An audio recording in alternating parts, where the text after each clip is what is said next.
Hi అండి. రండి ఇవాళ సింపుల్గా దుంపల కూర చూపిస్తాను.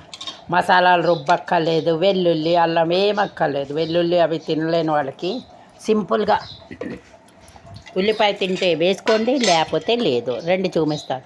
ఇగో కొన్ని దుంపలు, ఒక అరకిలో దుంపలు శుభ్రం కడిగేసి కుక్కర్లో వేసాను. కొంచెం ఉప్పు వేసాను, కొంచెం నూనె వేసాను.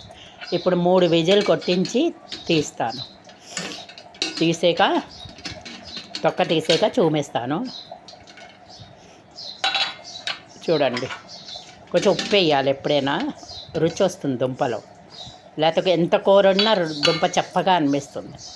ఉప్పు వేస్తే అందులో ఉప్పు వేసుకుంది. సరే ఉడికించాను, చల్లారిపోయిన తొక్క తీసాను. ఇగో ఇంత కొంచెం నూనె వేసాను. ఇక ఇంతే, చూసారు కదా.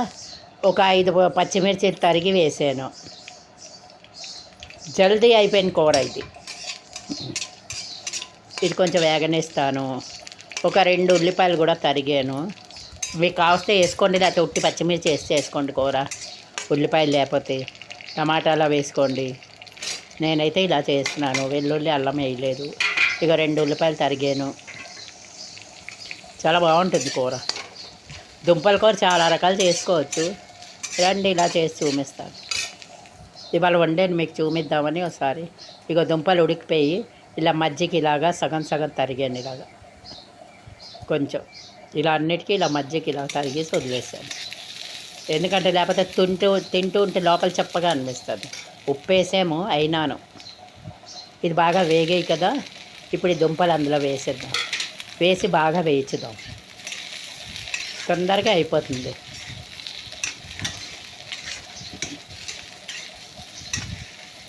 నేను 6 గంటలకు వంట మొదలు పెడతాను. అన్నం, కూర, రాగులు, వేడి నీళ్ళు, టీ, కాఫీకి పాలు, ఇవన్నీ కలిపి గంటలో అయిపోతుంది కూర వంట.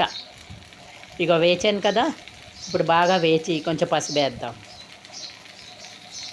ఇగో సరిపడా నేను ఇలా అజ్జాలు చెంచాలు వేయనండి, ఇలా వేస్తాను. నాకు కరెక్ట్ సరిపోతుంది. ఉప్పు తక్కువ అవ్వదు, ఎక్కువ అవ్వదు.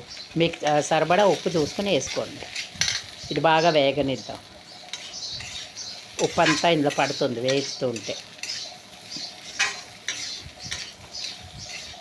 సరే కదా. నేనేం టమాటాలు వేయటం లేదు, ఏమి వేయటం లేదు. రండి చూపిస్తాను సింపుల్గా. చాలా రుచిగా కూడా ఉంటుంది. ఇది బాగా వేగాక వేగుతున్నాను కదా. ఇక ఇందులో 2 చెంచాలు కారం వేసాను. ఇది బాగా వేగుదాం. నూనె ఎక్కువ ఉండదు ఈ కూరలోని. వేసి బాగా వేచేయాలి. చూసారు కదా.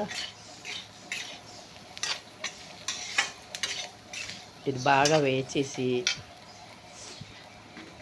ఇప్పుడు ఇందులో కొంచెం నేను ఇంట్లో కొట్టిన గరం మసాలా, అదే మెంతి వంకాయల్లో వేస్తాను కదా, మెంతి కారం, మెంతి వంకాయ కొడితే మెంతి గుండ, నేను అదే అన్నిట్లోకి వేస్తాను. ఇంకా వేరే మసాలా వేరే కారం వేయను. అందులో ధనియాలు, జీలకర్ర అన్నీ ఉంటాయి కదా, అవే వేసాను కదా. అది వేసిన మసాలావే కదా. కొంచెం వేగాయి, ఇవన్నీ వేగాయి కదా. ఇప్పుడు మసాలా ఇది నీళ్ళు పోసేద్దాం. ఎక్కువ ఏం పోయకండి, కొంచెం జారుగా కావాలంటేనే ఎక్కువగా వేయండి. అన్నంలోకి కదా, ఎక్కువ జారుగా అక్కర్లేదు, మామూలుగా ఉండాలి కూర. రొట్టెలో కొంచెం నీరున్నా పర్వాలేదు. ఇప్పుడు ఇది ఉడకనిద్దాం. ఒక 10 నిమిషాలు మూతైనా పెట్టండి, లేకపోతే ఇలా అయినా ఉడికించండి, పర్వాలేదు. దగ్గరగా వచ్చిందాక 15 నిమిషాలు బాగా ఉడకనియండి. చూసారు కదా, ఇలా ఉడికింది. ఇగో ఇప్పుడేమో 2 చెంచాలు పెరిగేస్తాను. పెరిగేస్తే ప్రతి కూరలో రుచి చాలా బాగుంటుంది. నేను ఎక్కువ శాతం పెరిగే వేస్తాను. టమాటాల కంటే పెరుగు మంచిది. టమాటా పులుపు వేరు, పెరుగు పులుపు వేరు, కమ్మదానం వస్తుంది పెరిగేస్తే. అందుకే నేను ఎక్కువ శాతం పెరిగేస్తాను. చాలా బాగుంటుంది తినడానికి కూడాను. ఇప్పుడు ఇది దగ్గరగా ఉడకనిద్దాం. ఆ పెరుగంతా కూరకి దుంపలకి పడుతుంది. చూసారు కదా. ఇలా దగ్గరగా ఉడికించగా బస్ ఇంతే అయిపోయింది. కొంచెం రొట్టెల్లోకి అయితే కొంచెం ఇలాగ ఈ మాత్రం నీరు ఉంచండి. నేను అన్నంలోకి కదా ఇక ఈ చిక్కగా ఉడికించేది. ఆ దుంపల్లోకి ఉప్పు పెరుగు మసాలా కారం వెళ్ళింది చాలా బాగుంటుందండి.